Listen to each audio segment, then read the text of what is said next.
A ver, a lo largo de la historia de España hemos tenido decenas de reyes y reinas, muchísimos, pero la pregunta es, ¿quiénes de verdad dejaron huella? O sea, ¿qué monarcas no solo se sentaron en el trono, sino que le dieron forma a España tal y como la conocemos hoy?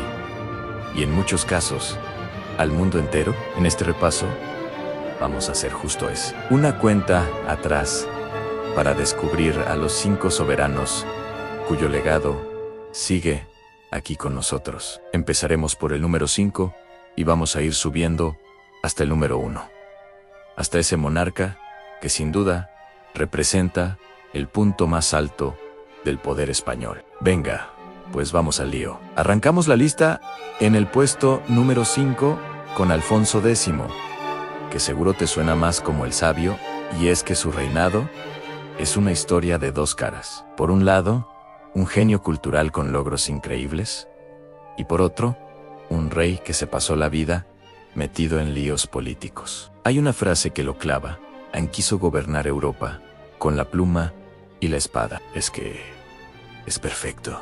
La pluma, claro, es todo ese conocimiento, ese afán por ordenar el reino con leyes y con cultura. Pero la espada es su otra cara, la ambición de ser un emperador, de ir mucho más allá de la península. Y estas dos fuerzas, la pluma y la espada, estuvieron tirando de él en direcciones opuestas toda su vida. Y aquí es donde vemos el poder brutal de esa pluma. Hay que pararse a pensar en lo que esto significó.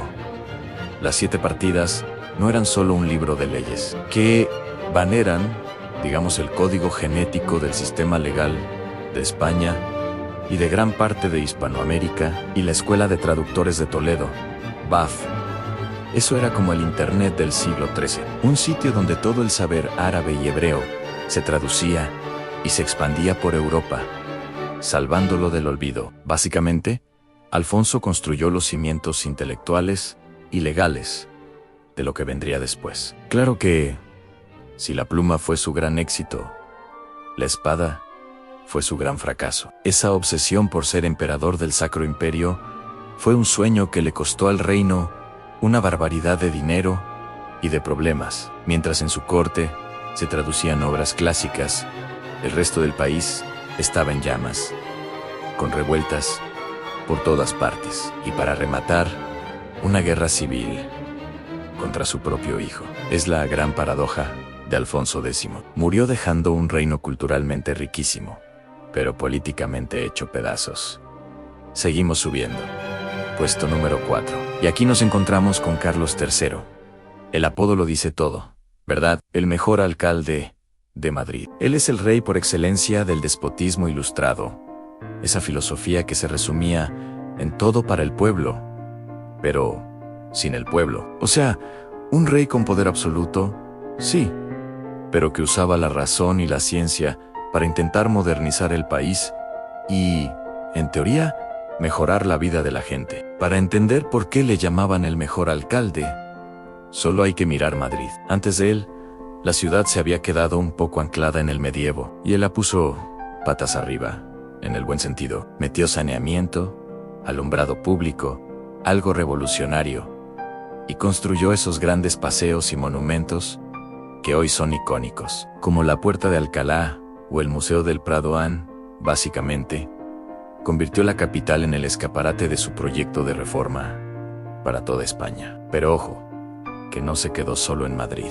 Su plan era para todo el país. Creó el primer banco estatal, el Banco de San Carlos, para poner orden en la economía. Se enfrentó a la iglesia expulsando a los jesuitas, que fue una decisión muy polémica, para dejar claro quién mandaba. Y algo fundamental, construyó una red de carreteras que conectaban Madrid con la periferia, uniendo el mercado nacional. Y hasta nos dio símbolos que hoy nos parecen de toda la vida, como la bandera rojigualda, para crear una identidad española común por encima de los antiguos reinos. Y con esto, entramos en el podio. Puesto número 3 para Felipe II.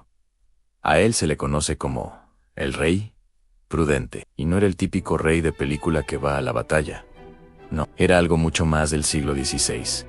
Casi un burócrata. Un administrador que se pasaba el día trabajando y que gobernó el primer imperio global de la historia desde su despacho en el Escorial. Para que nos hagamos una idea de la locura que tenía entre manos, mira esto. Heredó un imperio gigantesco y, por si fuera poco, en 1581 se anexiona a Portugal, toda la península ibérica unida. Y con Portugal venían todas sus colonias. O sea, sus dominios iban desde Manila hasta México. Pasando por Milán, gestionar todo eso requería una capacidad de trabajo y una dedicación que hoy nos cuesta hasta imaginar. Su reinado, pues sí, fue una auténtica montaña rusa. Por un lado, el conflicto que nunca acababa en la rebelión de los Países Bajos empezó en el 68 y se convirtió en un agujero negro de dinero y de vidas durante décadas. Luego,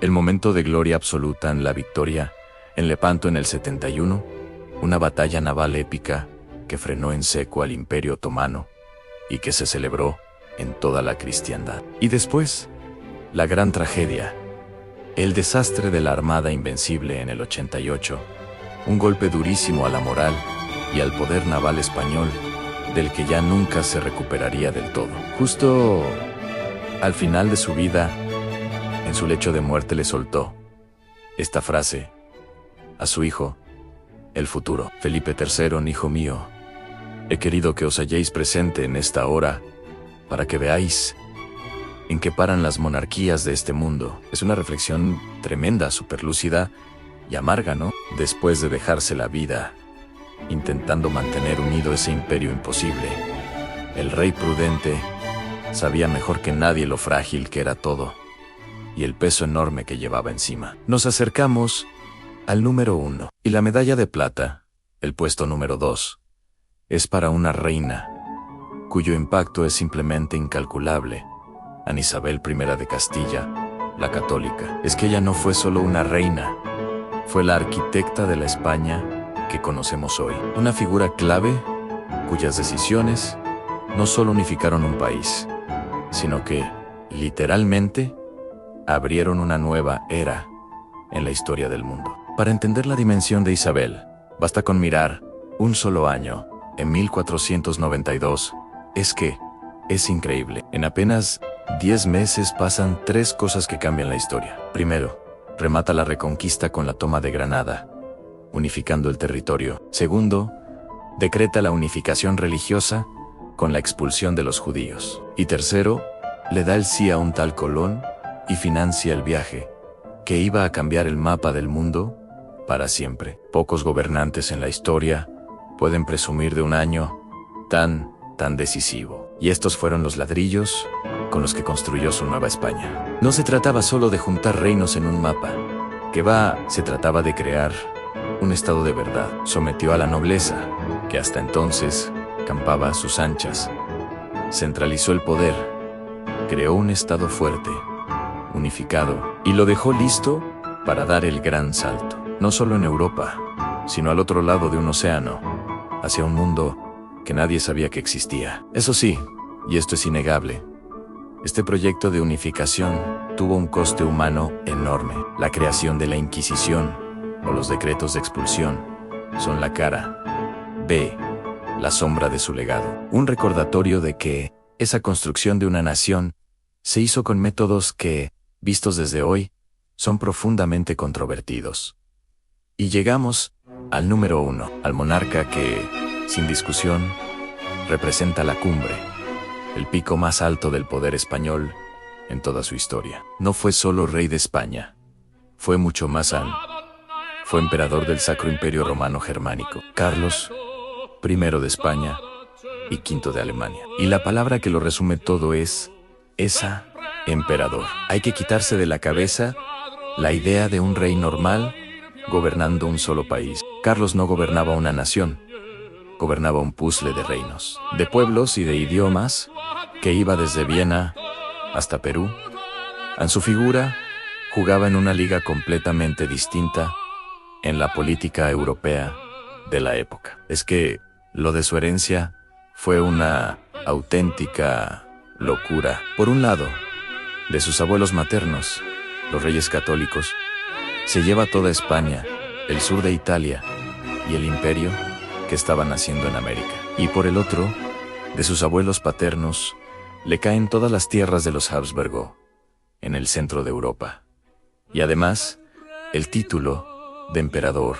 Vamos, que dos superpotencias de la época se fusionaron en una sola persona. Y claro, su reinado fue una guerra sin fin, en todos los frentes, para intentar mantener unido ese gigante. Se pegó con Francia por el control de Italia, con los turcos en el Mediterráneo, con los príncipes protestantes en Alemania, y todo esto mientras sus conquistadores estaban anexionando los imperios azteca e inca en América. Su decisión final, la de abdicar y dividir el imperio, es el reconocimiento más honesto de que aquello era demasiado grande, incluso para un emperador. Y para terminar, cerramos con una pregunta que en el fondo resume todo este viaje.